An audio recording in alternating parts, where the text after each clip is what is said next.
All right, this Chris comments once again. Discussion about common sense on common ground, no matter what the subject. This subject is the trial decision, the trial of the cop that killed George Floyd. Today's the day where judgment verdict is going to be done. And what I'm noticing is a bunch of tensions are high and all this good stuff. We got people that are about ready to riot and have a problem and stuff should the cop get off. And you got the law enforcement saying, he should get off and all this other crap. Now this is up in Minneapolis, Minnesota, and this is going to sound harsh, and I do apologize for that. But why not sentence the man for killing the guy? Why not? If crime is always so high over there, because Minneapolis and Minnesota and Baltimore and all those places up there, they all have this reputation of being a high crime cities. And if they're a constant high crime city, doesn't that mean that the cops are weak to begin with? Not so much weak, but just, they can't stay on top of things. No pun intended. The one time that they did, caught on video and everything. It's kind of ridiculous that you don't want to send a murderous cop to prison when the place is so much crime to begin with. The cops aren't doing anything to stop it. The cops aren't, and every little thing that they are doing, it's so minuscule, and that it winds up with, it winds up with some of them killing a guy. And let's also be honest, as long as we're keeping it real here, let's remember that there were 4 cops at that location, despite the fact that there was one that actually did the killing. There was 4 present, securing a perimeter around the cop that was killing Floyd. Honestly, you're letting 3 slide. Let the people have 1. Let the people have this one. Because after this, then we got to check out Dante, and then the one that killed the 13-year-old. And everybody's already ready to say that they're innocent, that they had no choice, and it was a split-second decision, and all this other garbage, or all this other stuff in defense. And honestly, it's just too many people getting killed by law enforcement. And we're showing no appreciation to the ones that are actually saving lives. There's no appreciation. It's just nothing but defense against everybody that wants the bad cops to be facing charges. Now, that being said, here in San Antonio, on May the 1st,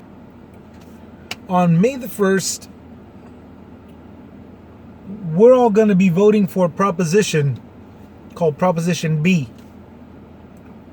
And it is literally a law that's going to hold cops accountable for every time they break the law.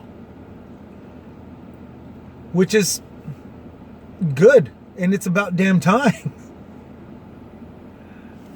It's about darn time that this started happening. I've got a cousin that's a cop. He doesn't do any of that crap. He's not out there beating up different skin colors or whatever, or nationalities. He does his job. I have a deceased uncle who was a cop, 30 years. He's now deceased, and he started out here and went out to Oklahoma City. How he wound up there, I don't really remember. I was a little child by the time he made it to a cop over there. But he's never had to go under trial for this kind of stuff. He was never had to look at this stuff because all he did was his job.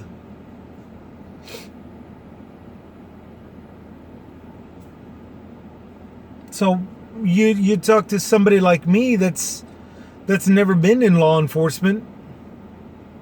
I can honestly tell you, even if I did, I'd be following the footsteps of both my uncle and my cousin in doing my job and not messing around and not bending any rules, and certainly not hiding behind some blue-striped banner, blue-striped American flag.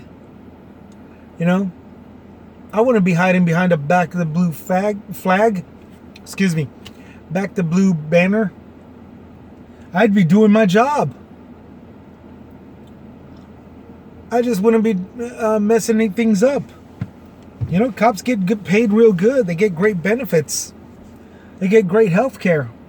Sure, that has to be looked at and renewed throughout certain voting times, but nevertheless, they're taken care of. There's no way in hell that I'd mess that up. Certainly wouldn't be pinning down somebody by the neck and messing him up and killing the guy.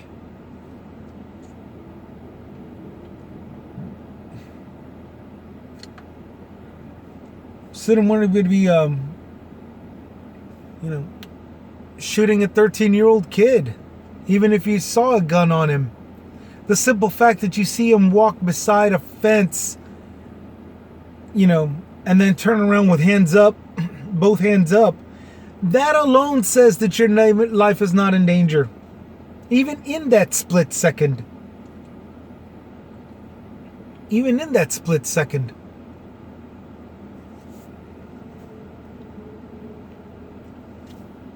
So yeah, it's just bad. So we need this law. Down here in San Antonio, we got one brewing up, Proposition B, and it's about time that we started doing that. Now we got a Mayor Ron Nirenberg. You would think that he would be he would be against Proposition B, and he'd be more rules against citizens and all that. Given the name Nuremberg, you sort of think of the 1940s, 1930s, and you think of the Nazi regime when you hear a name like that. But this guy is actually leaving it to the people. He's not saying whether he's for it. He's not saying whether he's against it.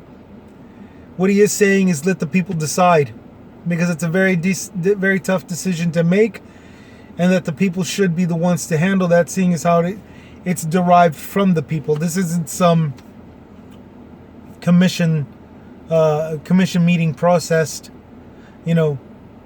thought. Wondering if it would be good policy or not, or some kind of, bureaucratic bullcrap.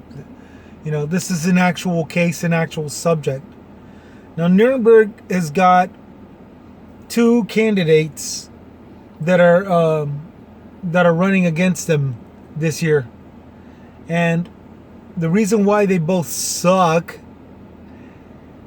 is because they believe that Proposition B, I think, a law to take action against cops that break the law, to hold them accountable for some oddball reason, they mixed defunding the police into this.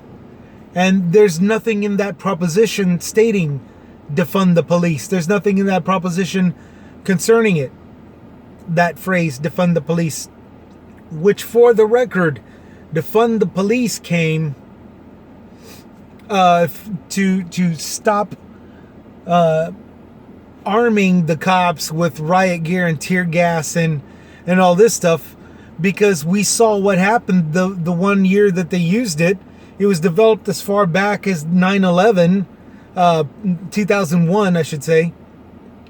And the only time that it was put to use was in 2020 to knock out peaceful protesters, while rioters were a couple of blocks down destroying property and destroying stores, which was the most asinine, the most idiotic thing to look at, to flip on the screen and look at that on the boob tube and like, what the hell are they doing? And it makes sense.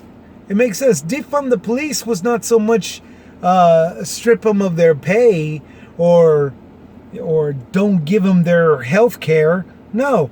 Defund the police is take away all the spending that was used for riots and bomb threats and anything considered terroristic because of the one time that they used their equipment and fouled up. They dropped the ball, not just here in San Antonio, all over the nation. They just dropped the ball big time. They spiked before going across that field goal. I mean, these guys kicked it out into the stands instead of keeping it on the ground heading towards the goal. These guys just dropped the ball. And so they deserved it. They deserved to get all that crap. The funding that goes to the riots and the tear gas and whatever else, you know, a net shooter. I don't know. Yeah, they earned that removal, you know. They're still keeping their paychecks. They were still keeping their health care. They were still keeping their retirement plans. All of that was still kept. But defund the police was for all those doofuses out there that just plain dropped the ball. They used it on the wrong people. They used it on at the wrong time. They used it at the wrong locations. You know, people were striking in front of city buildings and they were protesting. The riots, however, were a couple of blocks down. It was just dumb. And the cops weren't doing anything. Well, they weren't doing anything to them. Sorry, I had a phone call. But back to the subject. Defund the police was failed. And this Proposition B, where it's now not even looking at the rioters, the riot gear, the cops that with the riot gear and the complete misuse of it. It's now turned to actions having to be taken to those that are breaking the law, that are carrying the badge. You know, they're wearing a badge. They're supposed to be upholding the law. They're breaking the law. And that has to be stopped now legally, because the cops, when they get punished, they're not really getting arrested. They're getting suspended or fired just to find out later on that they're getting forgiven and rehired. You know, and so everybody that's against Proposition B is saying that it's the wrong way to go and we can't hold cops accountable. We have to get rid of bad cops, yes, but it has to be done through the policing, which is as dumb, not to be a joke stealer, but somebody said this, that's as dumb as leaving trash can and sanitation detail to raccoons. Okay? To say that the police should handle it because it's a police issue is dumb. It's about as dumb as saying trash cans should be handled by raccoons and the decision as to how it should be set up. You know, it's dumb. So yeah, this San Antonian's going to vote for this Proposition B. I'm hoping that it passes. I'm hoping that it's put into effect. And I'm hoping that it's setting an example for the rest of my country. Not just here in Texas. Of course we need it here in Texas. But we also need it all over the country. We need it all over the country to say enough is enough with this BS. Enough is enough with the whole Back to Blue. And Back to Blue is really nobody to talk. They killed cops at the Capitol riot. trying to blame Antifa on this crap. You know, Antifa weren't wearing the "Don't Tread on Me" flags as capes. Antifa weren't wearing MAGA hats. You know, so you can stop it right there with that crap. It's another the back to blue dropped the ball the moment that they had an opportunity to actually do a peaceful protest themselves. They dropped the ball on January 6th, the moment that they had to do a peaceful protest themselves. There they were supposed to get subjected, like all the previous peaceful protesters, with tear gas and rubber bullets and paintball guns and the batons and all this good stuff. And instead, they wound up breaking into the Capitol building, killing a couple of cops. A couple of people themselves died in the process. It was just messed up. They dropped the ball. They messed up. They messed it up. So back to blue. Go away with your crap, you hypocrites. Everybody that says, defund the police. Oh, go away with that garbage also.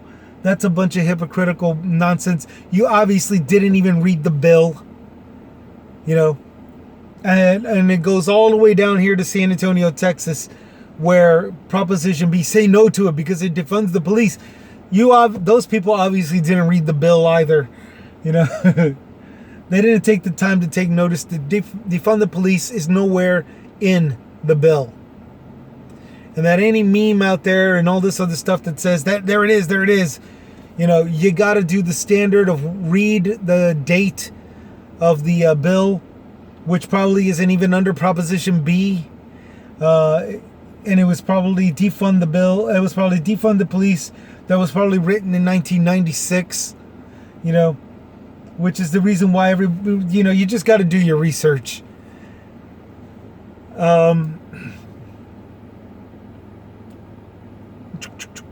think I hit everything. None of this stuff was pre-written. Usually I have something written in general so that way I can go ahead and just hit it. But I really had zero time, and I do apologize for that. But yeah, this segment concerning the cop that's on trial, dude, sentence the guy, please. Just sentence him. He sat on the neck. He didn't know the mental health or physical health condition. He sat on the neck, assuming that the guy was going to be a pain in the butt or a wild man or a danger or a threat, despite the fact that he was already handcuffed. Everybody keeps forgetting that part. He's already handcuffed. He was pinned down. There was no way to... I mean, the man could have at least lightened the load and then jumped right back on him if Floyd tried to wiggle out and take off. You know? Then nobody would blame him. Nobody would blame the cop. Because Floyd insisted that the cop use excessive force. But none of that is what happened. None of that is what happened. The exact opposite happened. A very serious turn is what happened. People, just let us have this one, you know? There were 4 cops in total. There were 4 cops surrounding the area. Just let justice take this one, please. Which leads to regulations for the cops, holding them accountable for their actions. Down here, it's in the form of Proposition B. And the hype that goes against it, saying that it's about defund the police. Well, here in San Antonio, there is nothing in that bill that says anything concerning defund the police. It's all hype. It's all rhetoric. It's all anti-justice, which is just bizarre. Because you got people that are running for mayor down here that are claiming that it's okay for anti-justice to prevail. It's stupid. It's dumb. It's whacked. But that's what we got. And that's all that there is to say. There's one more thing. Maxine Waters saying we got to stand our ground. We got to keep I forgot what it says, keep being confrontational or keep being in an uproar. If Chauvin is pleaded innocent or not guilty, you know. I got a funny feeling if Chauvin is pleaded not guilty, Minneapolis is gonna riot anyway. I seriously doubt that Maxine Waters has that kind of capability. She talks with a lot of pauses and is nowhere near the rambling whatever the hell that Trump was. Trump would just babble, leaving all of you to insinuate whatever it is that he was insinuating, and or you know, just vaguely leaving out for you to guess. You know, we're gonna go over there, we're gonna march over there, and I'll be with you. I mean, that alone, the empowerment of a president to say this, that alone, you know, it stands to reason. Maxine Waters, however, let's just be honest, she's a tough lady. She don't put up with nobody's BS. You know, I still remember how she tried, how Steve Mnuchin tried to talk her down and tell her how to do her job. And she says, you know, don't tell me what to do. Don't tell me how to do my job. You either stick to the court process, or if you want to leave, you know. But don't you tell me how to do my job. I mean, that's tough. That's pretty strong for a little lady like that. But to think that she's insinuating and inspiring and innovating and all this other crap to riot with a bunch of people who are already ready to riot, they're already ready to throw down. To say that Maxine Waters is the one that caused it, that the crack that broke the dam, you know, no. The final judgment is going to be what the crack that breaks the dam. And if it isn't, it's going to be a minor riot, something that the police can handle, even with Chauvin. Because if Chauvin is pronounced guilty and he's sentenced, there's obviously going to be cheering. There's going to be some form of celebration. And you know, some dumbass is going to be so hyped that he's got to throw that bottle through a window, you know. You know that's going to happen, okay? A celebratory loot. That's going to happen. It's going to happen anyway. But try to, you know, to think that Maxine Waters is going to be the thing that causes the chaos is just downright stupid. And I had to let that part out. That has nothing to do with defund the police or Proposition Bill or holding cops accountable. It does. You know, it doesn't have anything to do with it. It does by way of the trial, but it doesn't. It doesn't by way of what I'm saying. That's a little bit off. That's a little bit off route. You know, that's a little bit off veered over to one side, and I know that. But I had to let that part out also. The thought of Maxine Waters being, you know, the power of Trump or the power of Hitler or whatever the hell, you know, Mandela. You know, Waters isn't Mandela, you know, plain and simple. You know, we can all see that too. Now that I vented that out, this is the Chris's comments from this one little city where hardly anybody's really throwing their two bits out here. So I decided to do this. It's not an actual show. It's just the comments. One day it might turn into a podcast. Who knows? But for right now, it's just a comment thrown out there with common sense, common ground, and everything concerning it. So thank you for your time. Thank you for hearing me out. You got any comments? Post them out there. I'm also on chat websites. Be surprised if you and I are communicating. And if not, you know what? Throw your own comments out there also. Get your own website going, or at least your own comment section to put onto chats. You know, because the more we all communicate, the better off we are. You know, through tough times and good times. All right? This is Chris with Chris's Comments. Signing out. Y'all have a good one. Take care.